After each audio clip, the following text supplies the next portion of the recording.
ഹെൽത്തൊക്കെ okay. ഹെൽത്തൊക്കെ ചോദിക്കുന്നുണ്ട്. ഉമ്മാക്കൊരു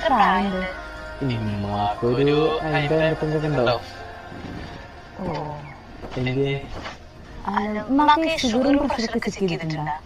ഇല്ല, അതങ്ങനെ ചെക്ക് ചെയ്ത് നോക്കിയിട്ടൊന്നുമില്ല. എന്താ ചോദിക്കാൻ കാരണം? അല്ല, ഈ ഷുഗറും പ്രഷറൊക്കെ ഉണ്ടെങ്കിലേ അതിന് പ്രത്യേകമായിട്ട് നോക്കേണ്ടി വരും. പിന്നെ ഫുഡൊക്കെ ഉണ്ടാക്കി കൊടുക്കേണ്ടി വരും. അതുകൊണ്ട് ചോദിച്ചതാ. ഫുഡ് മാത്രമല്ലല്ലോ. അതൊക്കെ നിങ്ങളിപ്പോ പറയും. അല്ല, നിങ്ങളെ പേര് ചെറിയ മോനാണല്ലേ പറഞ്ഞ്?